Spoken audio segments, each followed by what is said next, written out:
Welcome back, everyone, for another deep dive.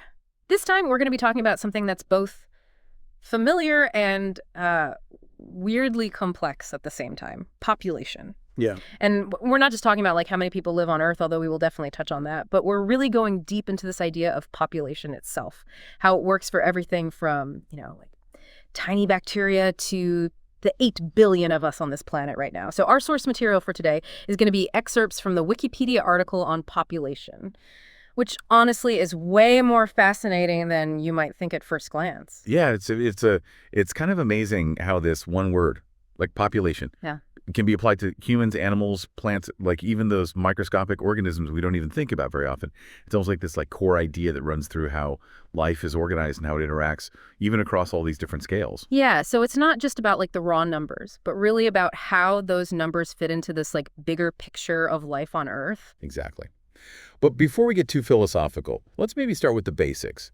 I think most people, when they hear population, they think about the number of people in a specific area, right? Like a city or a country, the whole planet even.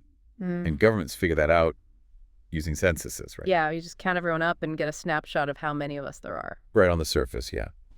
But even when it comes to human populations, it gets more complex than that. Like sociologists and population geographers, they go beyond just location. They look at groups that share characteristics like race or ethnicity or religion, that kind of thing. And then there's population density, which is how many people are packed into a given area. Do you know there are actually categories for that? No, I didn't. Yeah. So low density is anywhere from 0 to 350 people per square kilometer. Medium is 350 to 700. And anything over 700 is considered high density. Wow, so like how squished together we all are actually has like a scientific name. I guess that makes sense, though. Living in a big city definitely feels different than living out in the country.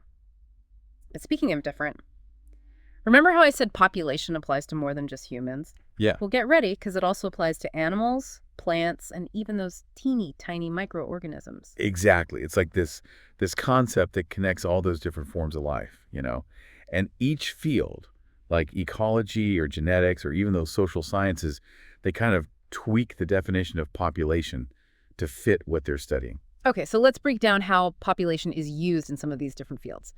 Shall we start with ecology? Sure. Ecology is all about interactions. So population ecology means a group of organisms of the same species that live in the same area and they can interbreed. It's about the potential for them to mix genes and create offspring. Oh, okay, so like a herd of deer in a forest or like a school of fish in a lake, they're all the same species hanging out together and could have baby deer or maybe fish together. Exactly. And then there's this idea of a sexual population, which is basically the area where that interbreeding can actually happen. Kind of like a species dating pool, if you will. Ooh, a dating pool. Okay, so for humans, since people of different races can totally have kids together, our dating pool would be like the whole planet. Right. We're all Homo sapiens, one species, so theoretically our sexual population is global. Of course, like geography and culture influence who actually has kids together. But biologically speaking, there's no barriers. Makes sense. But how do ecologists actually figure out how many individuals are in a population? Do they go out and count every single deer in a forest? That would be quite a job. They have these really clever ways to estimate population sizes without counting every single one. Yeah. Imagine trying to figure out how many deer are in a forest without actually seeing every deer. It's like ecological detective work. I like it. So they use different methods. One method is to look at how populations change over time, looking at birth rates and death rates, even things like predator-prey relationships to kind of get this bigger picture. So it's like a constantly changing puzzle. I love it. Okay, well, let's shift gears a bit and talk about how population is used in genetics. Okay, so in genetics, a population is a group where any two individuals can potentially breed together and create fertile offspring. It's all about that gene flow, how genes are exchanged through reproduction. Geneticists kind of have this ideal scenario in mind, where you have a massive population and all the genes are mixed perfectly evenly. They call it panmixia. Imagine this perfectly blended smoothie of genetic material. Oh, that sounds delicious. But I'm guessing real life is a little bit more Yeah. chunky. You got it. Panmixia is actually super rare. Animals and plants don't always spread out perfectly evenly. And even if they're in the same area, individuals might be picky about who they mate with. Maybe they're attracted to certain traits, or maybe they're more likely to breed with close relatives. And all that leads to what's called non-panmixia, which means the gene pool isn't perfectly blended. So less smoothie, more like a salad with different ingredients kind of clustered together. Exactly. And that can have some interesting effects. For example, it can lead to differences in the frequency of certain gene versions between populations.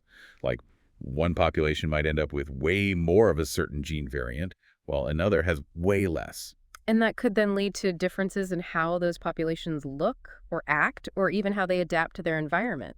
Absolutely. But there can be downsides too. Non-panmixia can also lead to an increase in homozygosity, which is when individuals inherit the same version of a gene from both parents.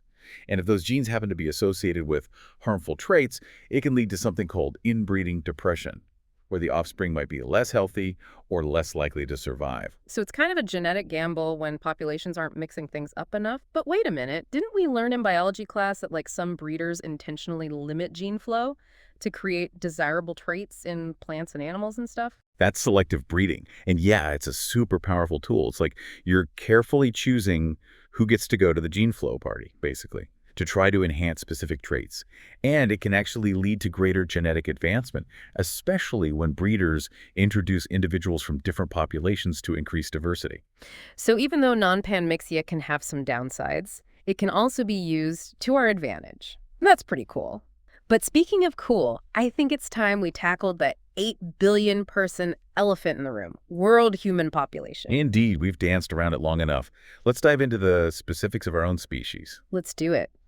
All right, so we've talked about how population isn't just about counting heads. It's about understanding how groups of organisms exist and interact, from tiny microbes to us humans walking around doing our thing. But let's go back to those huge numbers for a sec. 8 billion people alive today, over 100 billion born in the last 2,000 years. It's almost impossible to grasp, you know? Yeah, it's truly mind-boggling. It makes you wonder, how did we even get to this point? What caused this huge surge in human population? Yeah. It's like we were playing this slow and steady game of population growth for centuries, and then suddenly someone just hit the fast forward button. Well, you're not wrong. I think a big part of it was the Industrial Revolution. Starting around the 1700s, technological advances, improvements in sanitation, we were producing way more food. All these things helped lower death rates, and populations could grow faster. So more people surviving, more people having more people, it's a chain reaction.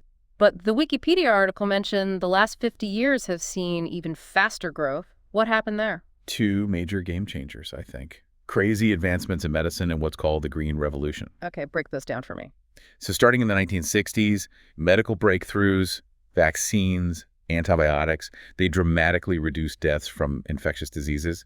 And at the same time, the Green Revolution totally changed agriculture. High-yielding crops, modern farming techniques, food production just boomed worldwide. So we were saving more lives and growing more food, like the perfect combo for a population explosion. And the UN even projects this to continue, reaching 9.8 billion by 2050. And get this, 11.2 billion by 2100. Those are the projections, yeah. But here's where things get interesting.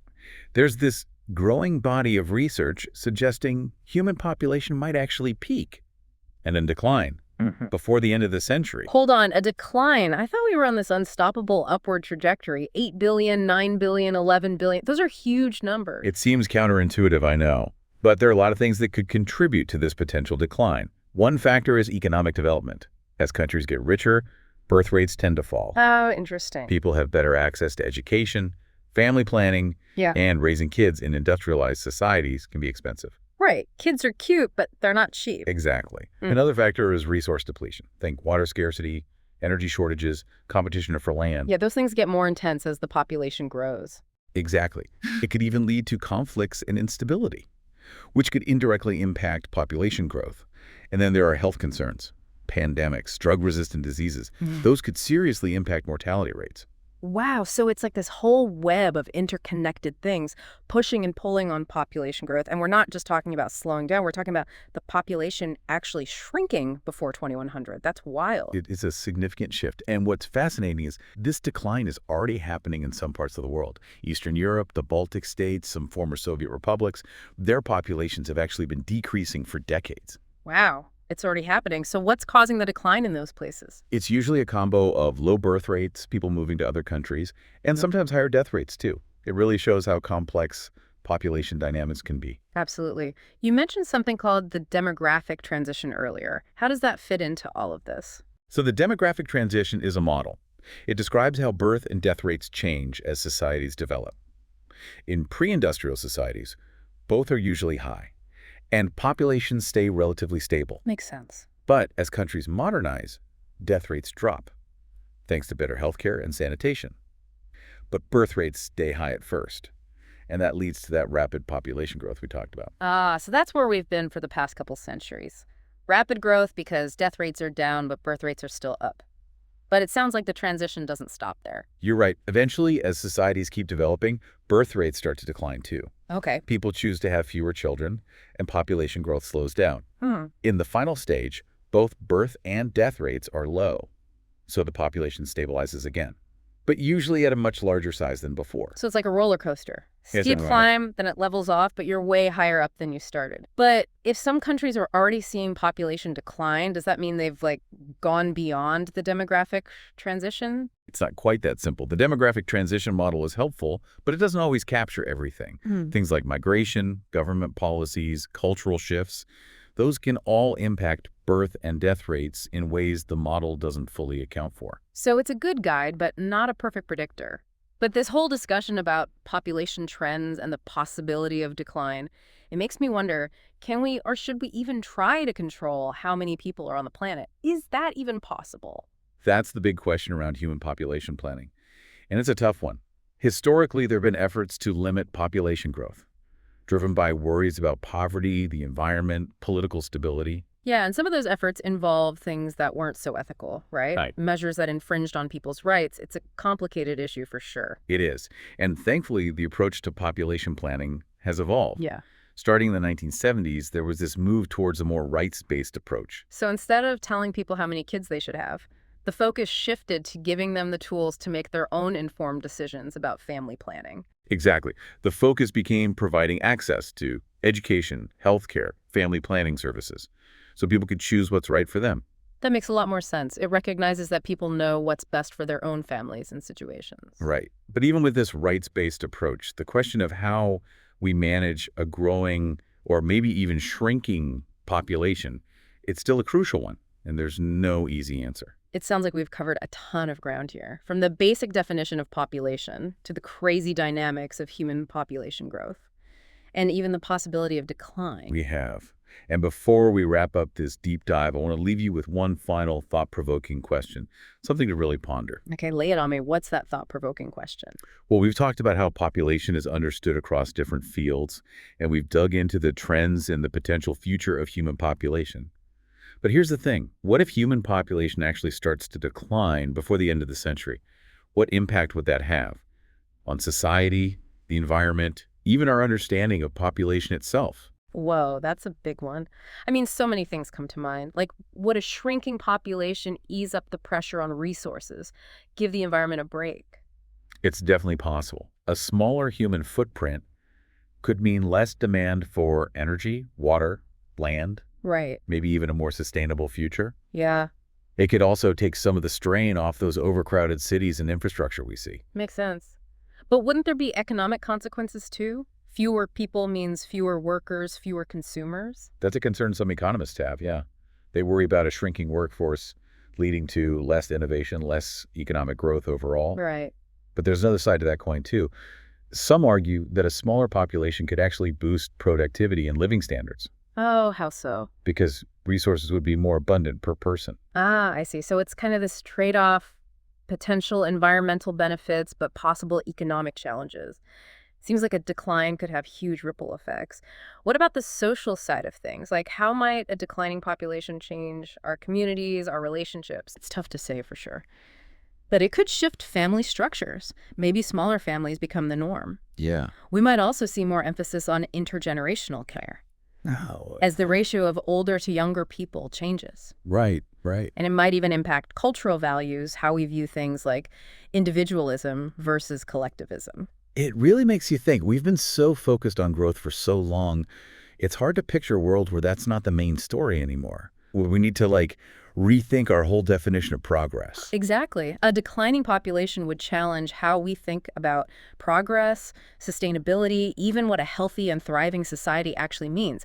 It would be this massive shift, forcing us to adapt our thinking and our approaches. This deep dive has been mind-blowing. I feel like I have this whole new understanding of population now. It's not just a number, it's this force that shapes everything. It has been fascinating, hasn't it? From those tiny organisms we barely even notice, to the vastness of human history. Population is this concept that's woven into life on Earth. And as we move forward, understanding it, whether it's growth, decline, or something in between, is going to be key. Couldn't have said it better myself. Well, on that note, we'll leave you to ponder all of this. Thanks for joining us for another deep dive. Until next time, keep those minds curious.